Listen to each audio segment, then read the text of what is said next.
प्रभाग क्रमांक 16 येथील सर्व नागरिकांना या आपल्या चॅनलमार्फत विनंती करतो की आपण एक सुज्ञ मतदार म्हणून राष्ट्रवादी काँग्रेस पार्टीच्या सर्वच्या सर्व उमेदवारांना विजयी करावं आणि इव्हन त्यापुढेही असं म्हणेल की परभणी शहरातील जेवढे उमेदवार राष्ट्रवादीचे असतील त्या सर्वांना भरघोस मतांनी विजयी करावं. हे कारण सांगतो त्या राष्ट्रवादी काँग्रेस पार्टीचे राष्ट्रीय अध्यक्ष माननीय अजितदादा पवार हे वित्तमंत्री आहेत आणि वित्तमंत्री असल्यामुळे आजवर जो परभणीला सोर्स ऑफ इन्कम नसल्यामुळे जो परभणीचा हाल झालेला आहे परभणी महानगरपालिकेचा की इथल्या कर्मचाऱ्याचे पगार देता येत नाही किंवा इथल्या घंटागाड्याचं नियोजन करता येत नाही, कुठली अंडरग्राऊंड ड्रेनेजची स्कीम राबवत नाही. सगळ्यात महत्त्वाची या शहरामध्ये स्कीम करतो की पेंडिंग असेल तर ती अंडरग्राऊंड ड्रेनेज आणि त्या स्कीमसाठी कमीत कमी 600 कोटीचा निधी लागणार आहे आणि तो निधी जर आपल्याला परभणीकरांना आणायचा असेल आणि परभणीमध्ये कायमची स्वच्छता करायची असेल तर ती 600 कोटीचा निधी फक्त आणि फक्त आपले वित्तमंत्री माननीय अजितदादा पवार हे देऊ शकतात.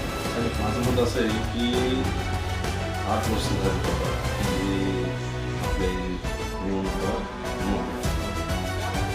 आता निवडणुका लागल्या. उत्साहाचं गणित असं आहे की आमच्या पक्षानं जे उमेदवारी यंग पिढी झालेली त्याच्यामुळं सगळ्या जनतेचं उत्साह वाढले.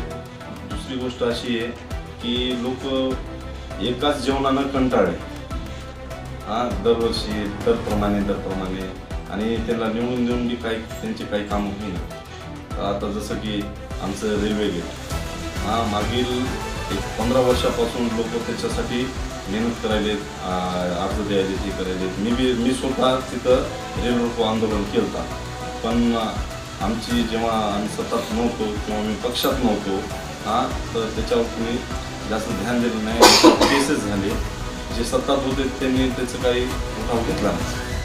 तर भरपूर असे कारणं आहेत की लोकाला समोरच्याला दाखवून द्यायचे, जे पहिले होते त्यांना दाखवून द्यायचे की आता आम्हाला दर हवं.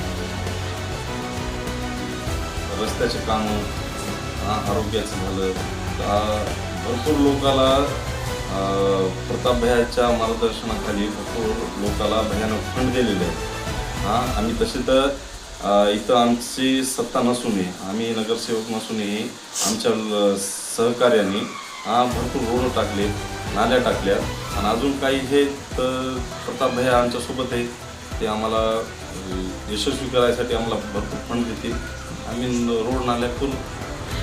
जनतेला माझी एकच विनंती आहे की तुम्ही जुन्या लोकांपासून जे तुम्हाला फूल थापा मारून तुमच्यापाशी आता सध्या येत आहेत की आम्ही आतापर्यंत आमचं चुकलं, आम्ही असं आता होऊ देणार नाही, आमच्या चुका एक भाऊ समजून बहीण समजून आमच्या चुका डावला असं करून जे थापा करत आहेत आणि त्याचा आम्ही दाखवून ते मत मागायला येणार आहेत आणि जात बी आहेत. तर त्यांना अशीच विनंती आहे की त्यांच्या भूलथापात येऊ नका. जे विकास करणार आहे आणि तरुण तडफदार आहे त्यांना मत करा. आमचा पॅनल एकदम तरुण तडफदार आहे आणि आम्ही काम करणारे माणसं आहे. बाकी तुम्हाला आता सांगायची गोष्ट म्हणल्यास जे नवीन असतंय ते स्वतःचं नाव करण्यासाठी जे नाही ते काम करते आणि जुन्याला असं वाटतंय की आपण हे केलेलं आहे, अजून टाईम आहे त्यांचे 5 वर्ष त्याच्यातच निघून जातात. तर त्यांना काम करायची गरज नाही. ते म्हणतात इलेक्शन आले आपण असं खऱ्या खोट्या गोष्टी करू, पैसे देऊ, बिर्याण्या चालू मत घेऊ.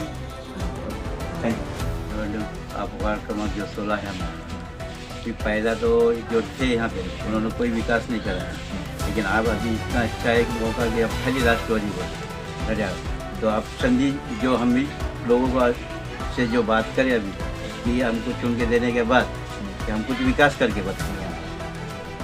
आप विकास कामों में कौन से जो महत्वपूर्ण काम करेंगे? जो रोड बाकी है, रोड नाली और यहाँ पे बच्चों का स्कूल का परेशानी है. वो छोटे बच्चों को गेट की वजह से बाहर जाने में कुछ तकलीफ होती है, तो वो यहाँ पे करना है अपने को स्कूल का बच्चे. अब स्वच्छता पूरी भी स्वच्छता भी जो है पहले तो नहीं करें, लेकिन आप स्वच्छता पे ज़्यादा ध्यान देना क्योंकि उससे इसके स्वच्छता नहीं रहने की वजह से बीमारियाँ होती लोगों को. ये वजह से उस पर ज़्यादा ध्यान देना है स्वच्छता. आणि आरोग्यासाठी आरोग्याचे आहे ना दवाखाना तर दिलं आहे. दवाखान्यासाठी जागा पण बघितली इथं, उसका भी दवाखाना का भी बनाना है अच्छा लेडीज़ का और बच्चों के लिए. अच्छा, वो डेवलप करने के लिए आप किस बात की क्या सोच रहे हैं आपकी? तो ये जो हमारी पार्टी सत्ता है पार्टी, तो आज जो हम आने के बाद जो हमारे प्रताप भैया जो है, इन्होंने भी बताया कि हम आपके साथ पूरा ये सहकार्य करेंगे और आपका जो विकास है इसमें पूरा साथ देंगे। इस माध्यम से आप जनता को क्या आह्वान करेंगे? क्या जनता बताएं? को तो हम ये आह्वान कर रहे हैं कि भाई आने वाले हमारे पीढ़ी आने वाले इसमें कि हम आपको कोई परेशानी नहीं होनी है, हर सुविधा देंगे आपको, स्कूल, गार्डन, दवाखाना, रोड, नाली और स्वच्छता। ये सब आप अब ये वातावरण तो अभी बहुत अच्छा है, हमारा राष्ट्रवादी का वातावरण बहुत अच्छा है अभी और बढ़ते जा रहा है। आने की इतना है कि 1 से 1 टका हमारी सीटा पैनल निकलता है यहाँ से। आपको भरोसा है? आपको भरोसा है हम आपको 100% भरोसा है? 100 टका 1 से 1 टक्का भरोसा है हम आपको, क्योंकि हमारे पैनल निकला यहाँ से। जो आपके विरोधक थे इससे पहले जो नगर सेवक थे, तो उन्होंने कुछ करे थे ना इससे पहले 5-8 साल में कुछ नहीं करे। आज पब्लिक उनके ऊपर इतना चिढ़ गई पब्लिक कि आप खाली उनको आंदो बोले खाली, तो उनको घूमने भी नहीं ज़्यादा। आज भीमनगर हो गया एरिया उधर का, संजय गांधी का, वो लोगों का कोई होता ही नहीं, सब लोग नाराज है उनसे, उन्हें कोई विकास ही नहीं करे इधर। आज नीचे जाके देखेंगे तो पूरी इतनी गंदगी यार, इतना नाली वगैरह कुछ बनी हुई नहीं है लोग। लेकिन बरसात में या धूप इसमें तो बहुत तकलीफ से रहते उधर लोग, किसके घरों में पानी घुस गया उधर, सब लोग अब ऐसी ज़िंदगी निकाल रहे हैं। तो हमने उनको वही दिए कि अब आश्वासन दिए कि हम आने के बाद पहले शुरू आपके एरिया का काम करेंगे। समाजातले लोकांचे सर्व प्रश्न मिटवू, त्यांच्या समस्या जाणून घेऊ, त्यांचे समस्येचं निराकरण करू. फक्त रस्ते, नाली, वीज याकडेच नाही तर त्यांच्या सर्वांगीण विकासाकडे आम्ही लक्ष देऊ.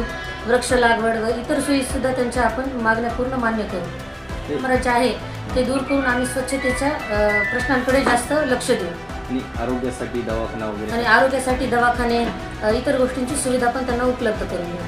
आज खरं तर पाहता शहरामध्ये राष्ट्रवादी काँग्रेससाठी चांगलं वातावरण आहे. तर तुम्हाला काय वाटते, काय विश्वास आहे की तुम्ही निवडून याल म्हणून? हो सर, नक्की विश्वास आहे की आम्ही निवडून येऊ. कारण जनतेची सेवा करण्याचं आम्ही जे कार्य हाती घेतलेलं आहे ते आम्ही पूर्ण करूनच दाखवू.